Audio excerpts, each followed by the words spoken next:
حضرت عبداللہ قریش میں سب سے زیادہ حسین تھے۔ ان کا چہرہ روشن ستارے کی مان تھا۔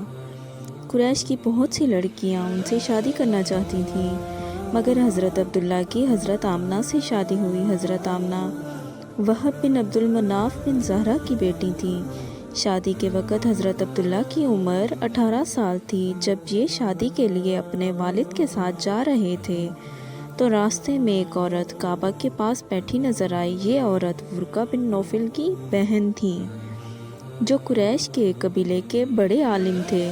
ورقہ بن نوفل سے ان کی بہن نے سن رکھا تھا کہ وقت کے آخری نبی کا ظہور ہونے والا ہے، اور ان کی نشانیوں میں سے ایک نشانی یہ ہوگی کہ ان کے والد کے چہرے سے نبوت کا نور چمکتا ہوگا۔ جو ہی اس نے عبداللہ کو دیکھا، فوراً اس کے ذہن میں یہ بات آئی۔ اس نے سوچا ہو نہ ہو یہ وہی شخص ہے جو پیدا ہونے والے نبی کے باپ ہوں گے۔ چنانچہ اس نے کہا، اگر تم مجھ سے شادی کر لو تو میں بدلے میں تمہیں اتنے ہی اونٹ دوں گی جتنے تمہاری جان کے بدلے میں ذبح کیے گئے تھے۔ اس پر انہوں نے جواب دیا، میں اپنے والد کے ساتھ ہوں، ان کی مرضی کے علاوہ کچھ نہیں کر سکتا اور نہ ہی ان سے الگ ہو سکتا ہوں۔ میرے والد ایک باعزت شخص ہیں، اپنی قوم کے سردار ہیں۔ بہرحال ان کی شادی حضرت آمنہ رضی اللہ تعالیٰ عنہا سے ہو گئی۔ آپ قریش کی عورتوں سے نسب اور مقام کے اعتبار سے افضل تھیں۔ حضرت آمنہ حضرت عبداللہ کے گھر آ گئیں۔ آپ فرماتی ہیں، جب میں ماں بننے والی ہوئی تو میرے پاس ایک شخص آیا، یعنی ایک فرشتہ آیا جو انسانی شکل میں تھا۔ اس وقت میں جاگنے اور سونے کے درمیانی حالت میں تھی۔ اس نے مجھ سے کہا، کیا تمہیں معلوم ہے تم اس امت کے سردار اور نبی کی ماں بننے والی ہو؟ اس کے بعد وہ پھر اس وقت آیا جب نبی صلی اللہ علیہ وسلم پیدا ہونے والے تھے۔ اس مرتبہ اس نے کہا، جب تمہارے ہاں پیدائش ہو تو کہنا، میں اس بچے کے لیے اللہ کی پناہ چاہتی ہوں، ہر حسد کرنے والے کے شر اور برائی سے۔ پھر تم اس بچے کا نام محمد رکھنا، کیونکہ اس کا نام تورات میں احمد ہے، اور زمین و آسمان والے ان کی تعریف کرتے ہیں، جبکہ قرآن میں ان کا نام محمد ہے، اور قرآن ان کی کتاب ہے۔ اور اس بچے کی ایک نشانی یہ ہوگی کہ اس کے ساتھ ایک نور ظاہر ہوگا جس سے ملک شام اور بصرہ کے محلات بھر جائیں گے۔ حضرت عبداللہ کے چہرے میں جو نور چمکتا تھا، شادی کے بعد وہ حضرت آمنہ کے چہرے میں آ گیا تھا۔ اس کے بعد صحابہ کرام نے حضور نبی صلی اللہ علیہ وسلم سے عرض کیا، اے اللہ کے رسول، ہمیں اپنے بارے میں بتائیے۔ آپ صلی اللہ علیہ وسلم نے ارشاد فرمایا، میں اپنے باپ ابراہیم علیہ السلام کی دعا ہوں، اپنے بھائی عیسیٰ علیہ السلام کی بشارت ہوں اور خوشخبری ہوں۔ جب میں اپنی والدہ کے شکم میں آیا تو انہوں نے دیکھا، گویا ان سے ایک نور ظاہر ہوا جس سے ملک شام میں بصرہ کے محلات روشن ہو گئے۔ حضرت آمنہ نے حلیمہ سعدیہ سے فرمایا تھا، میرے اس بچے کی شان نرالی ہے۔ یہ میرے پیٹ میں تھے تو مجھے کوئی بوجھ اور تھکن محسوس نہیں ہوئی۔ حضرت عیسیٰ علیہ السلام وہ آخری پیغمبر تھے جنہوں نے آپ صلی اللہ علیہ وسلم کی آمد کی خوشخبری دی۔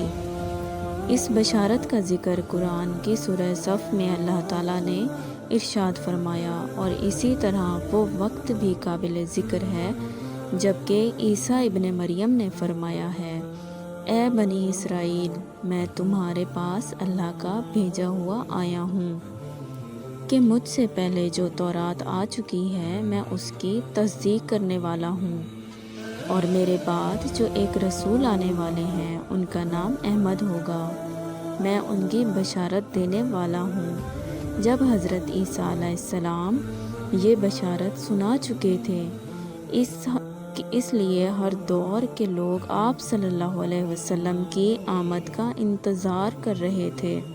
ادھر آپ کی پیدائش سے پہلے ہی حضرت عبداللہ انتقال کر گئے۔ سابقہ کتب میں آپ کی نبوت کی ایک علامت یہ بھی تھی کہ آپ کے والد کا انتقال آپ کی پیدائش سے پہلے ہی ہو جائے گا۔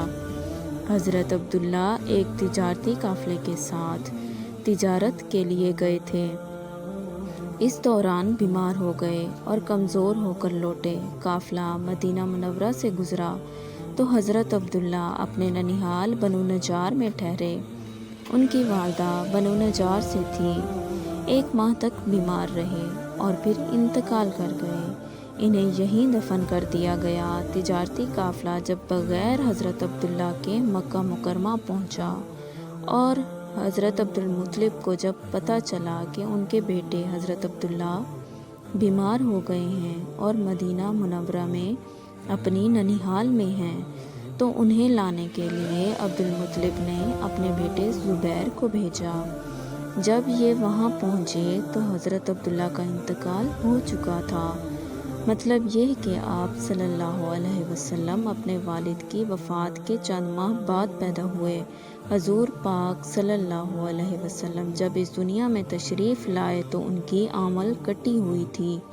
آپ ختنہ شدہ تھے۔ عبد المطلب یہ دیکھ کر بے حد حیران ہوئے اور خوش بھی۔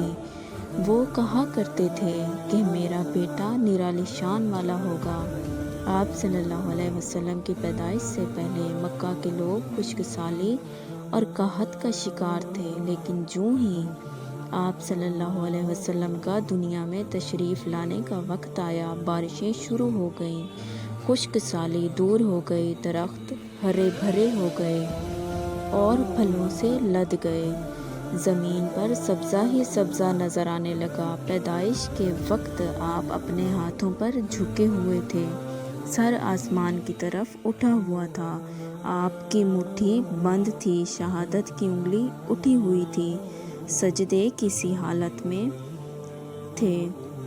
حضور انور صلی اللہ علیہ وسلم فرماتے ہیں کہ جب میری والدہ نے مجھے جنم دیا تو ان سے ایک نور نکلا، اس نور سے شام کے محلات جگمگا اٹھے۔ آپ صلی اللہ علیہ وسلم صبح فجر طلوع ہونے کے وقت دنیا میں تشریف لائے۔ مہینہ ربیع الاول کا تھا اور دن پیر کا۔